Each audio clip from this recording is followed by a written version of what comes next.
there are two people in this theater who are thinking, why does that guy keep on gathering the microphone and talking and interrupting our movie? To the two of you, I apologize. For the rest of you, I'm just guessing, maybe there are a few apes in the room, is that right? Woohoo! So I think I should begin my little talk tonight by the same way I'll probably end it. I'm just going to say two words to each of you in a row. Maybe the most important words in the English language, often said, not always meant, when meant, not always meant sincerely and deeply. But those two words are thank you. Thank you for your dedication and enthusiasm for AMC. Because guys, it's your support that saved AMC. And it's your support, literally, that saved moviegoing in America. I'm not going to spend too much time in ancient history, but why don't we go back 3 years? It was February of 2020. I was doing an earnings call, which we do every 3 months. And I had said in the earnings call script that the city fathers in Milan, where we happen to have theaters, because we're the largest movie theater chain in Italy, largest movie theater chain in Europe, had ordered us to shut 6 of our theaters in Milan. It was the first time that COVID seemingly escaped China. It had been in China since December or January, but it hadn't jumped out of China yet. And there was an analyst on the call who was asking a question and just berating me that we closed 6 theaters in Milan. I was quite concerned about COVID. And with not the greatest amount of foresight in the universe, I finally said, Megan, it's only 6 theaters in Milan. We have 1,000 theaters all over Europe and the United States. Like, it's 6 theaters out of 1,000. And then said, if it came to the United States, that might be a big problem. But right now, it's only 6 theaters in Milan. 3 weeks later, we just shut all 1,000 theaters globally. And we were shut for almost 6 months. And in New York and California, which is a third of AMC in the United States, in terms of visitation, we weren't shut for 5 months, we were shut for a year. And even though we were open, it didn't matter because we had no movies. And like, if you're a movie theater chain that specializes in showing first-run movies, you can only get so far showing 20-year-old movies for $5. Not very far is the answer, because nobody showed. And COVID brought us to our knees. And just think about this. So AMC is not like the world's largest company, but we're pretty big. Our revenues before COVID were $5.5 billion a year. That's $450 million a month. You know what happened a week after COVID hit the United States? When we shut our theaters on March 16 of 2020? We had no revenues. Like, none. And big companies, or even medium-sized companies, we're not designed to go from, call it $500 million of revenue a month to nothing. We have fixed costs. We had rents to pay on our theaters. They're the landlords of our theaters. We had employees to pay. We had costs all over the place. We had no money. And all of a sudden, a company which was routinely generating $60, $70 million a month above all of its costs was certainly burning through $100 million a month. And no matter how much money you have, and we had a lot of money going into 2020, if all of a sudden you got a swing of $150 million a month, you run out of cash very fast. And we almost ran out of cash. And in 2020, we almost ran out of cash 5 times. And we kept on raising cash. Because the way to survive this pandemic is survive the pandemic. Have enough cash that we can outlast it. And there were so many things along the way that we did. And one of them, I want to pay tribute to a man in this room tonight, especially. Because when those theaters were shut in March of 2020, we knew in that moment that if we were going to reopen our theaters ever, we needed to reopen our theaters safely so that the movie-going public could have confidence in doing so. So we created a program called AMC Safe and Clean. And we did it in partnership with 2 entities. Clorox, you know something about clean, and the Harvard University School of Public Health. They know something about health. And there was a faculty member who we dealt with at the Harvard University School of Public Health who is an expert on what's called building health, which is exactly the crisis that we were facing. Like, would our buildings be safe places where people could come in large numbers and not get COVID? And that person is sitting in the front row right there. Professor Joe Allen of the Harvard University School of Public Health, would you please stand and wave to our shareholders?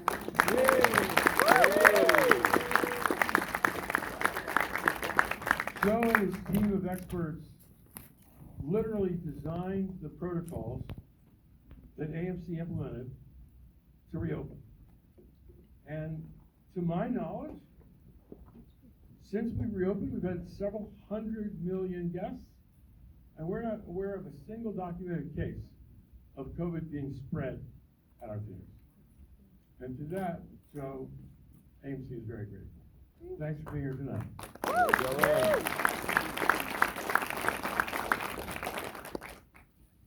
So fast forward.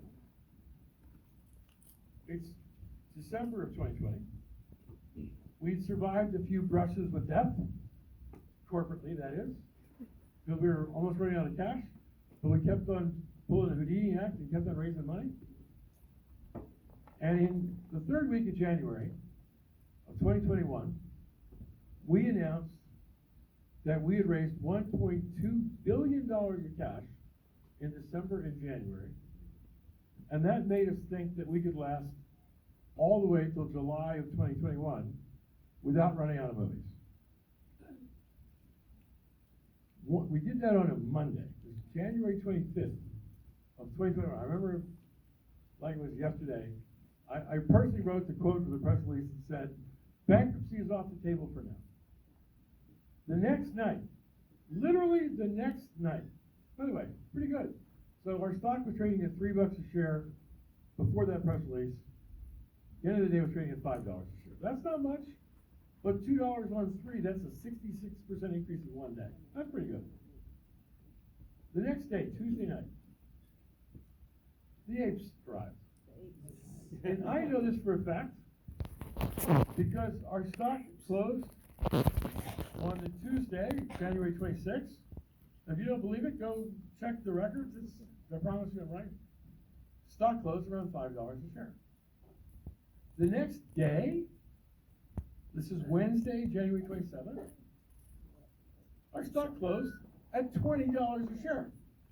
It quadrupled in a day, having gone up 66% the day before.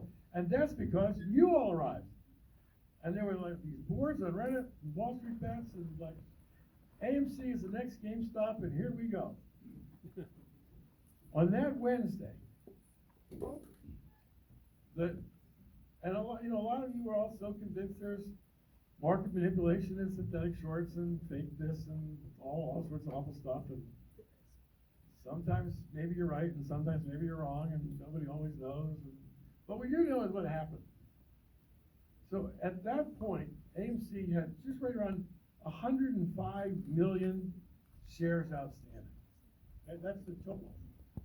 And of that, a Chinese company, the largest movie theater chain in China, which owned AMC at the time, owned half of those shares, and they didn't trade a single one, not one. So we had 50 million shares that actively traded that week. Okay? That's the total. On that Wednesday, the day that we went from 5 to 20, you want to guess how many shares traded on your stock exchange that day? In AMC Entertainment? The day that the apes arrived? I know the day the apes arrived. 1,250,000,000 shares traded that day on the Wednesday. We only had 50 million shares that traded. How is it possible? That means the entire ownership of AMC turned over like every 10 minutes. That's unheard of. It's not manipulated. It just kind of happened. And that's Must have when been a glitch. you all arrived. Synthetic Now, not shares. everybody in the room has been here since January 27th. But a lot of us have. But some of you have. Like, you've been here, right? To the moon! To the move. So now I'm going to jump 2 whole years. Otherwise, we'll be here all night. But it's 2 years later. We're still here. You're still here. Not leaving. We're still here because you're still here. And we're strong. And we're getting stronger every single day. And we're not leaving. Every single day. So let me remind you, there's a basic size of our industry. It's called the domestic box office. It's all theaters, all brands in the US and Canada. Domestic, not global. It's not just AMC, it's whole industry. For 5 years in a row, before the pandemic, 2015 to 2019, the domestic industry box office will always between $11 and $12 billion. $11 billion and $12 billion. Yeah, it went up and down a little bit each year, but between $11 and $12 billion for 5 years in a row.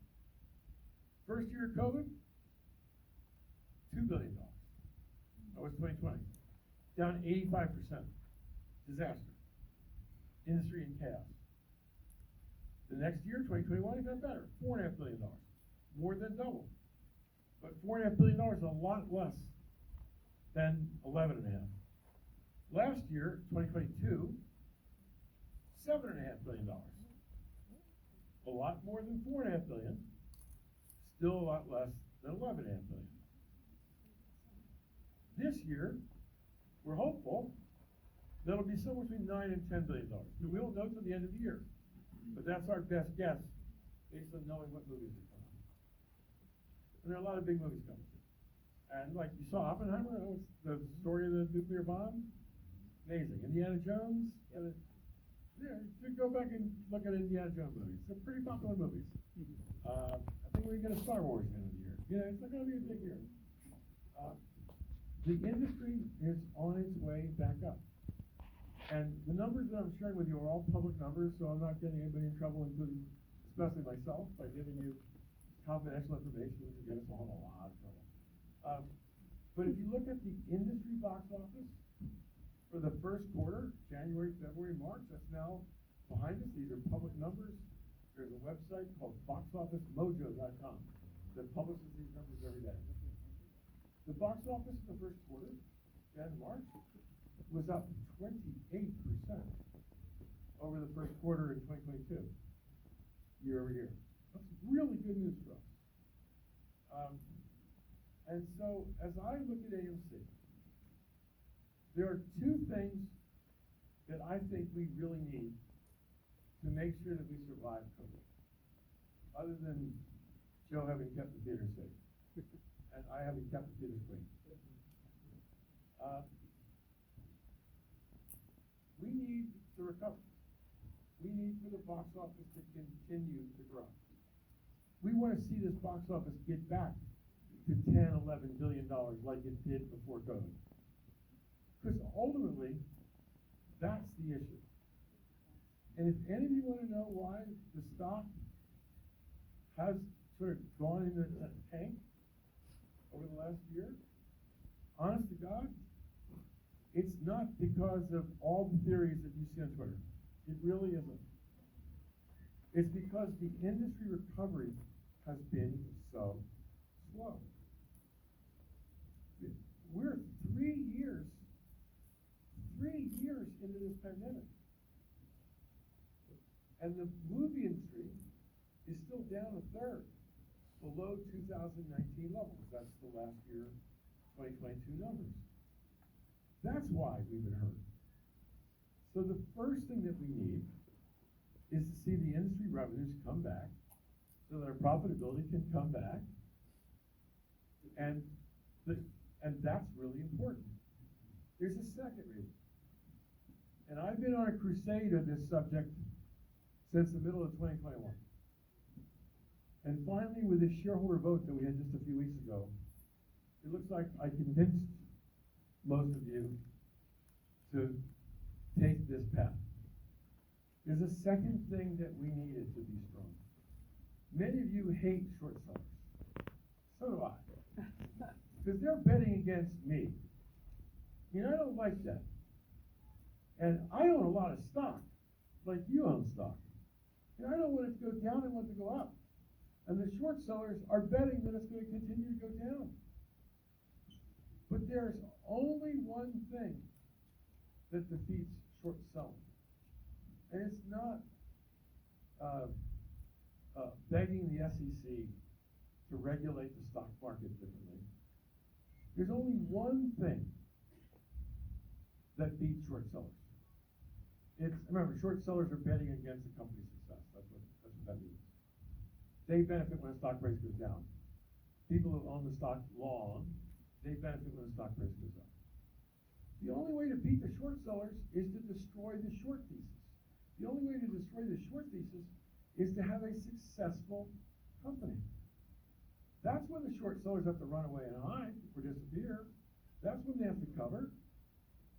And the reason they haven't disappeared yet is because we're still down from pre-pandemic levels by a lot. And here's the big end. How do you survive a 3-year crisis like this?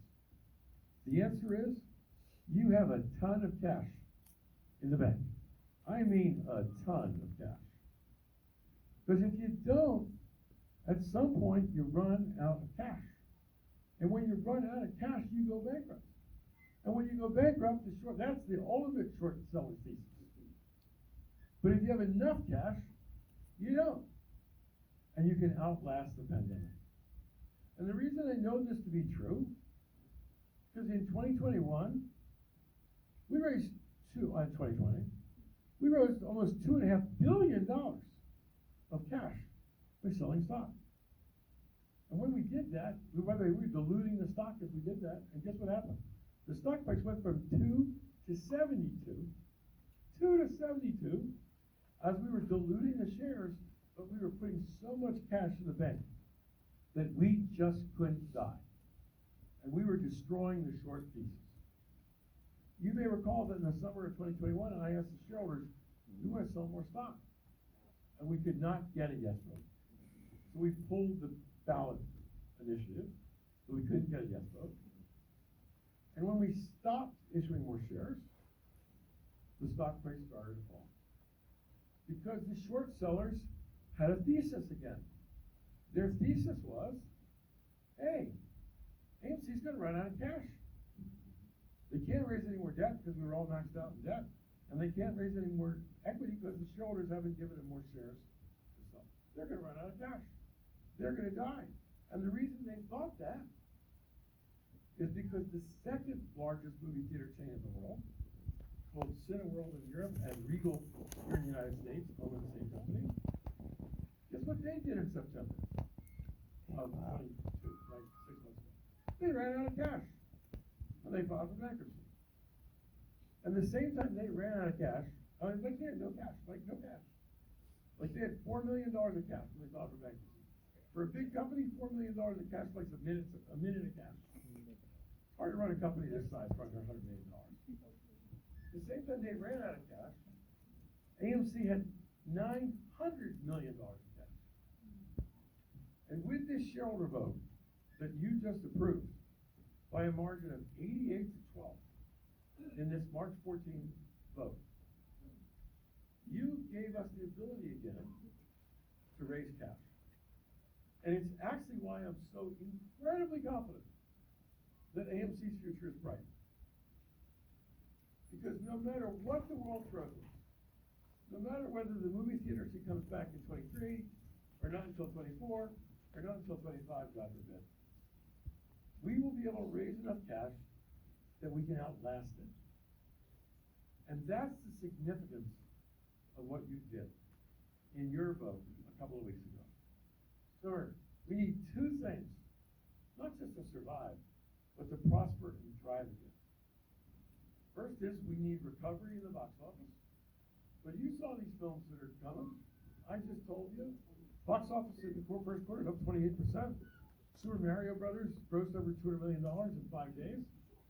The box office is building, and we need enough cash in the bank that no one can ever hypothesize that we're not going to make it. And because of the way you all voted, remember the vote was 88-12% yes. I can sit here and tell you today that subject only to the whims of a Delaware judge, because there's a lawsuit in Delaware, we got to get our way through that. But hopefully the judge will see the right side of this argument. We will be able to raise whatever cash we need to make sure that COVID doesn't get us, that Wall Street doesn't get us, that short sellers don't get us. Nobody's going to get us. And that we can look to a brighter future. Which takes me back to all of you. And it's sort of what I said, just like when I came on to this welcome the other day. Guys, you saved moviegoing in America. There are a lot of movie theater chains that went under. AMC got this close to going under before you arrived on the scene. But we're here because we have you, and we have your support. And I know some of you are here only because you want to make money. Nothing wrong with that. God bless America. But a lot of you are here because you like going to a theater. And you didn't want to see Wall Street take out the whole movie industry. We're the biggest movie theater chain in the world in AMC. And I think we have a pretty good product. All things considered, I think we do a really good job of serving our guests all across the country and across Europe. And you all voted with your feet and your arms and your heads and your wallets and your voices. And you said, no, not on your watch. You're not going to let them take AMC down. And you gave us the resources and the love to beat it. And the reason I know this, I live on Twitter now. I spend like an hour a day, every day, weekends. You see me tweeting at 2 a.m. It's just like, I'll go to sleep at 9, I'll wake up at 2, I'll read Twitter for 30 minutes, get in a really bad mood and go back to sleep. By the way, Elon Musk, wherever you are, it's a cesspool. Could you clean up Twitter, please? Please, a little bit. But even though there's a little bit of hate on Twitter, and that's not just an AMC thing, that's like, go anywhere, talk to anybody who's on Twitter, I'll tell you, it's pretty rough out there. But there's so much love for our company on Twitter. I write every tweet you see from me, I write myself. I probably read 1,000 or 2,000 inbound tweets from you all every single day. I mean, that sounds like a lot. Like, does he actually do any work? It's like, a tweet's like 20 words. It doesn't take very long to read a tweet. Boom, you do like 100 tweets in like 4 minutes. But I learned so much about what's on your mind by reading Twitter. Remember, we had 4 million shareholders at the height of it all. I think we have between 3 and 4 million shareholders now. I don't know the exact number, but it's still millions of shareholders.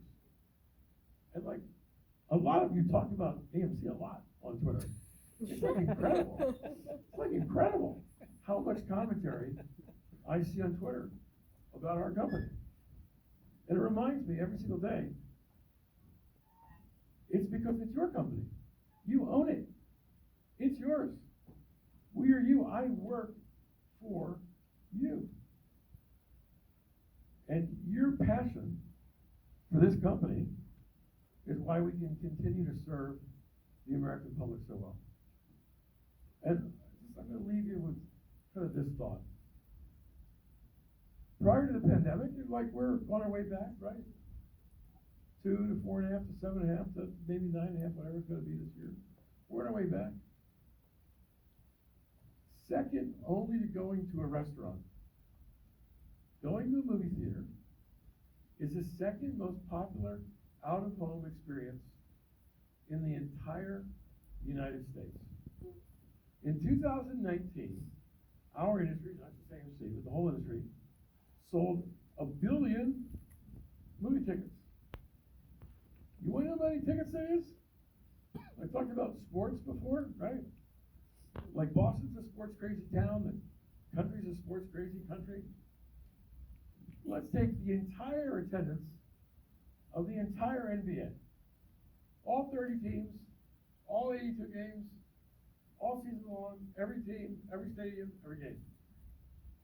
Add to that the attendance for the entire National Hockey League. Not so big in some cities, in Boston it's really big. Add to that the entire attendance of the National Football League. Every team, every game, all season long. And baseball, it's an endless season. There are 162 games in a baseball season, and a lot of teams. Take the entire attendance of Major League Baseball, all year long. And just for fun, throw in Major League Soccer to boot. Take all that together. All the tickets sold for all the professional sports in a sports crazy country. Movie theaters sold 7 times that number of tickets in 2019, just before the pandemic, as all the professional sports combined. This is a really popular thing. And I see pictures every day that are sent to me by, tweet, direct message, of people taking their kids to theaters. There's a whole new generation that's on the way up. And a lot of parents in this room, they want theaters to be preserved for their kids. And how many of you had your first kiss in a movie theater? I did, remember? Kind of commonplace for a teenager. We kind of keep it clean. We kind of limit it to the first kiss.